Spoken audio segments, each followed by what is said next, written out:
simplement sur Instagram, j'ai reçu de Porsche Belgium, que je remercie, cette nouvelle 992 GT3 à prêter pour quelques jours, pour 3 jours. Et voilà, je l'ai vraiment intégré dans ma vie quotidienne, c'est-à-dire un petit peu de temps quand même pour faire le tournage, mais aussi tout simplement l'utiliser en tant que délit. Et vraiment, parce que c'est une des grandes facultés de ces Porsche, c'est de pouvoir être utilisé à la fois sur circuit, mais dans la circulation de tous les jours.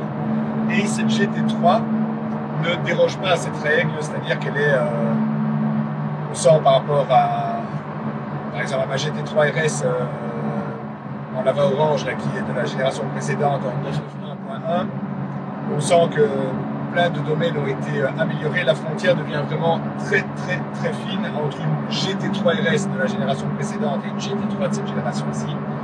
Et c'est vraiment bluffant de voir comment ils arrivent à améliorer des tas de petits détails. Ici, dans cette GT3, c'est vraiment ce 6 cylindres Atmo qui chante comme ça à tous les régimes. Écoutez ça. Et il chante et ça n'arrête pas de chanter jusqu'à 9000 tours minute pour la zone rouge.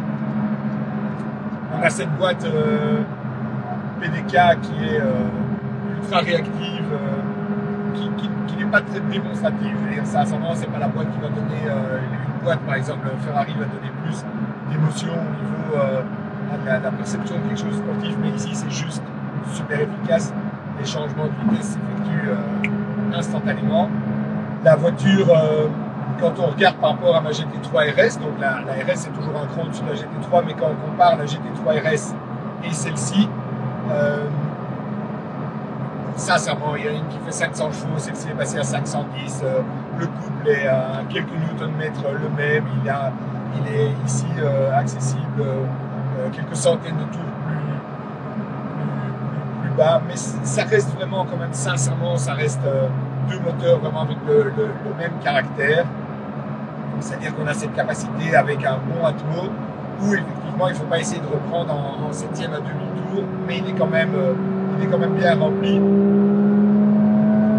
Et puis de toute façon, la boîte est tellement réactive, passer les vitesses vers le bas, ça va tellement vite.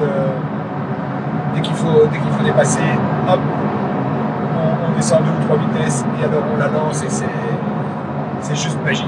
C'est juste magique.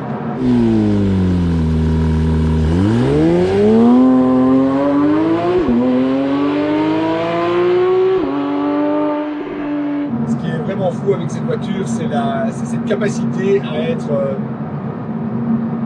à changer de visage. Donc je trouve qu'elle est très bien amortie. D'ailleurs, au niveau de l'amortissement, je pense que c'est une différence entre cette GT3 et ma RS.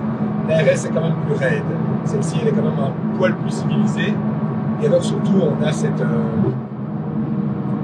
capacité à lire la route, à changer de terrain comme ça, et elle reste tout le temps réactive, tout le temps précise, pas traite. Bon, il y a une grosse différence sur le train avant. Donc ici, c'est le fameux double wishbone là, sur le train avant. Et sincèrement, c'est toujours plus précis. C'est toujours plus précis. Le train avant, il est mieux guidé, mieux amorti aussi. C'est pas des révolutions, c'est-à-dire que c'est pas où en un coup on se dit que tout ce qui a été fait avant est acheté à la poubelle. Mais vraiment, on sent que c'est chaque fois mieux, chaque fois plus précis. J'ai eu mon essai s'est fait avec des conditions météo assez difficiles la première journée. C'était vraiment, sincèrement, c'était entre la mousson et le déluge biblique, là, ça coulait de toutes parts.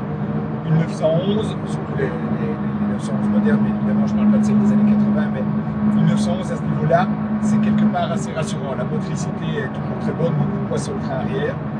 Et voilà, je me suis senti, on n'est pas du tout sur le 4 motrices ou quoi que ce soit ici, mais je me suis vraiment senti en sécurité en adaptant bien évidemment ma vitesse et mon style de conduite.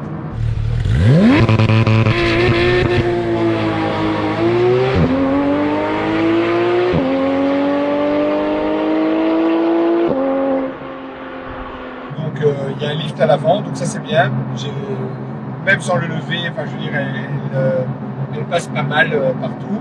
Et en le levant, bon, personnellement, j'ai aussi l'habitude de rouler avec ce genre de voiture, mais je veux dire rien toucher nulle part. Petite réserve quand même pour l'arrière. Au niveau du diffuseur, il est un petit peu plus bas, avec des ailettes qui sont d'ailleurs un de mes cauchemars dans ma Pista, parce que toutes ces ailettes sont en carbone bleu dans la Pista et j'ai vraiment toujours peur de toucher, de les abîmer. Ici, il me semble descendre plus bas que dans la GT3 RS, donc il faut vraiment faire gaffe dans certains dénivelés. Sinon, au niveau du coffre, c'est vraiment un coffre facile à l'avant, facile, bien accessible et je veux dire, quand même déjà assez profond. Au niveau des menus, on a tout, voilà, on a de la téléphonie à la navigation, à tous les menus de contrôle et de paramétrage, etc. C'est vraiment rien à dire. Les sièges, c'est une petite évolution de mes sièges à dos carbone que j'ai dans mon Cayman GT4, dans ma GT3 RS, dans ma GT2 RS.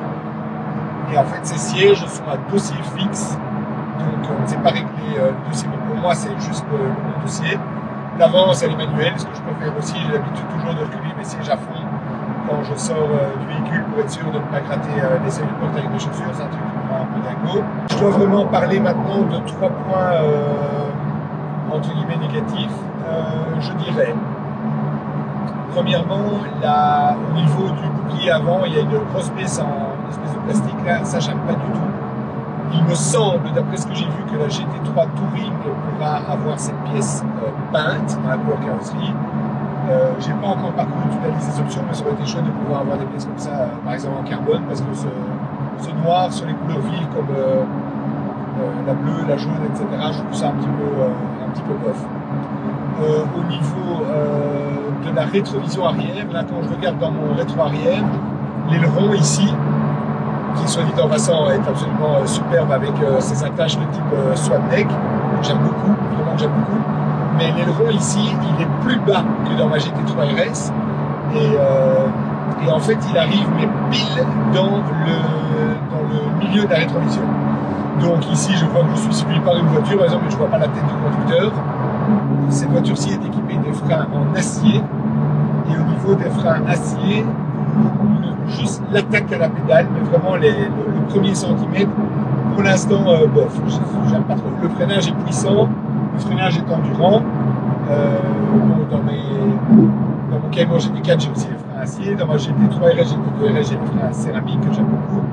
Ici, c'est juste le bordon du premier centimètre, j'aime pas. Après, ce sont quand même des véhicules d'essai. Celle-ci va avoir 5000 km là, dans quelques dizaines de kilomètres. Et des véhicules d'essai, on ne sait jamais comment ils ont été traités, manipulés, ou un petit peu fatigués. Donc, je ne vais pas porter un jugement général. J'attends de confirmer ça avec un essai d'un autre véhicule. Pour vous donner quelques valeurs au niveau de la, par exemple, consommation. Aujourd'hui, j'ai quand même pas mal roulé. J'ai fait 250 km sur la journée et j'ai une moyenne de 13,9 pour 100 km. Ça peut paraître élevé parce qu'on a un véhicule de 510 chevaux, quand même quelques petites accélérations. Donc, allez, je veux dire, personnellement, je trouve que ça va.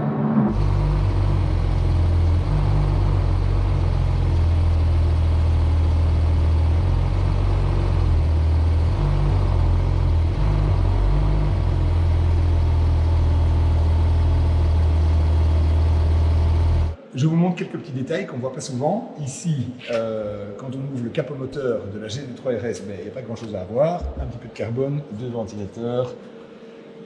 Les pleins ici, c'est tout. Alors un petit détail aussi de propriétaire, voilà. Ici, ça se referme comme ça. Ça se met là, et puis c'est fermé.